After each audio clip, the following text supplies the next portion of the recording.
Earlier today, the Yorkshire chairman Roger Hutton resigned over how the club has responded to the case. He said the club should have recognised at the time the serious allegations of racism. Hutton added that at Yorkshire he had, quote, experienced a culture that refuses to accept change or challenge. The former England captain Michael Vaughan has said he is named in the Rafiq report, but he, quote, totally denies any allegation of racism. And the Yorkshire board are due to meet today with more resignations expected. Yesterday on TMS, we broke the news of the ECB sanctions, including suspending Yorkshire from international matches until it had clearly demonstrated that it can meet the standards expected. The ECB's Chief Executive Tom Harrison explained why they had taken the action on 5 Live Breakfast earlier. So in matters like this, we can act in two different ways. Firstly, we can act as a regulator, which is typically a process which looks, and we've launched an investigation into, once we finally received the report from Yorkshire County Cricket Club, we're able to undertake that regulatory process. But we're also able to act in our capacity as national governing body and not as regulator. So this is a very rare action, but following the weight and seriousness of information this week, it's been impossible for the board to not to recognise the serious issues relating to governance and leadership at Yorkshire County Cricket Club. So that's led to the action this week, which we intend to send a very clear message about with respect to matters relating to racism and discrimination in our sport. Why have they handled it so badly?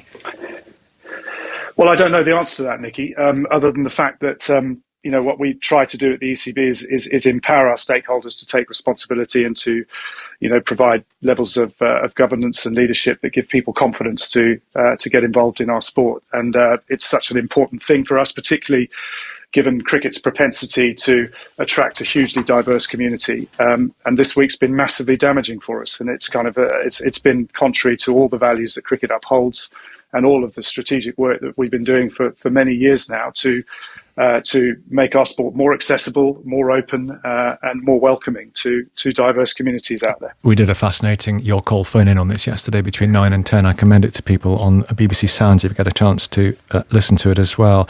Could this be a moment for cricket? Cricket can now move together, all together as one? Well, I hope so, and that's what we want to do. We've demonstrated through this pandemic that we can operate as effectively as a group of stakeholders around the mission to grow the sport. It's actually been a phenomenal year for cricket in this country. After 15 years of fairly flat growth, we've managed to grow the sport by over 10% in terms of, and that's coming out of the pandemic is hugely great news. We've got massive growth in the women's game. We have a new competition that everyone kind of got behind and really enjoyed in the hundreds. So, and we've, our team is about to, hopefully qualify for the semi-finals of a World Cup in the Middle East. So there is so much brilliant news with an Ashes series ahead of us this winter that we absolutely need to take serious action when our sport is dragged through the mud as it has been this week. Through the mud. There's a moral issue, clearly, which you've set out. There's also a financial issue. This is going to be massively damaging for Yorkshire. But just on today's news, in front of the Telegraph, Michael Vaughan, the former England captain, of course, has denied allegations made by Azim Rafiq that he made a racist remark during a match in 2009. Vaughan says the claim has come out of the blue. Okay, there is that, but it does seem to suggest that possibly it's wider than just Gary Balance. I mean, Nicky, we are a sport that in so many ways reflects what's happening in society, and historical issues like this need to be properly looked at, and that's what our regulatory process will undertake, and we'll go through the proper process to make sure that's done in a fair way to all parties. So that's the work that's going on now. But look, we are a growing sport. We're a diverse sport, and we suffer the same issues, I suspect, that society faces in these matters. But we have to be super clear about our position on it, and that is that we won't tolerate it. And that's the message that I hope people read out of yesterday's announcement from the ECB board. Okay, and diversity and accessibility are absolutely key. Chris is here. Chris Latcham has a quick cue. Hi, Tom. Are you in possession now of a fully unredacted version of Yorkshire's independent report? Yes, the ECB are in possession of that report, yes. So what time frame will we be working to for your investigation? Right, so we've already launched that investigation, and that process is underway. Our regulatory unit will undertake that, and that will be supported by a QC to support the process, and we'll do that properly and take the time that it needs to take. But it will be weeks, and not. And although we want to expedite that and get that report back as quickly as possible, it absolutely has to be done properly. Yeah, and we've got this MP Select Committee hearing on the 16th of November. That is unlikely to be a good day for cricket. Well, it's never a good day when MPs are calling up your sport to be held to account on a matter that has brought the sport into disrepute. So I would agree with that statement. Other than the fact that we need to come together as a sport to make sure that we give people confidence about our ability to represent all communities and take a very strong stance against racism and discrimination of any kind. Well, that was the ECB's Chief Executive Tom Harrison speaking on 5 Live Breakfast. As we mentioned, following that interview, we received news that the Yorkshire chairman Roger Hutton had resigned. He said in a statement he apologised unreservedly to Rafiq, saying the club should have recognised at the time the serious allegations of racism.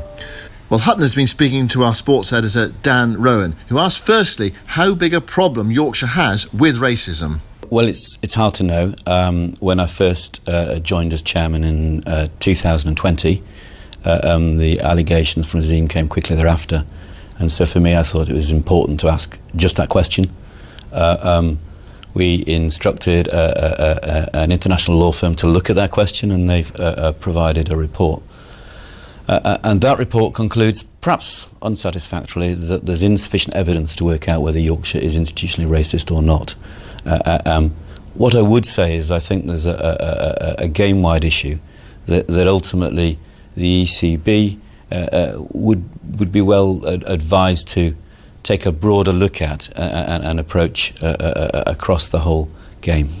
Finding that there's insufficient evidence that the county is institutionally racist isn't the same thing as saying it's not. What do you think, based on what you've seen? Well, I've not personally met anyone that I would consider racist at the Yorkshire County Cricket Club, but I have seen the report, and I have seen that the allegations have been upheld of acts that have been racist from people who are no longer at the club. And more broadly than that, I would say that what I've seen is a culture that's locked in the past, a culture that finds it difficult to accept challenge and change, and that, in my view, it would be great if it could move forward. Who are you referring to there? Well, on the board there are 7 people, 5 non-executives, who all share a vision of improving the culture and change at Yorkshire County Cricket Club. But beyond that, the senior executive and some senior management have not really displayed an understanding of the real issues and have not really shown contrition or a desire to move forward. And for me, that's been problematic. How would you describe that attitude? Are you shocked by it? Disappointed? How would you describe it? Yeah, I'm just disappointed. These are not bad people. But in my view, it was sad, and I've tried a long time to persuade the club of the right way to approach the situation. But ultimately, myself and the non-executives have failed to manage to do that. So how much resistance have you encountered then along the way when it came to trying to unearth what had happened? Did you encounter it? Well, ultimately, it's fair to say that the club was open to the independent investigation, which was great news. I was no part of that investigation, so I've not seen the evidence. I was no part of the evidence that either Yorkshire put forward or anyone else put forward. I have to say that when the report was finally produced, and it took far too long to produce, and that was aggravating for all of us, but when it was finally produced, there was a failure by many within the club to accept its findings or understand them or recognise them. And since then that has been incredibly frustrating to allow us to, I suppose, firstly own up as a club to the situation, to apologise properly and fairly to Azim Rafiq for the failings of the club, and in my view constantly failed to deliver that proper apology, and that's been sad. And then there are a whole host of recommendations that, in my view, should have been embraced, and we should be working on those and looking forward. And yet here we are 13 weeks later, and I and the non-execs have failed to persuade the executive and senior management to deliver those changes, and that is also broadly, it's a great shame. It's just a great shame.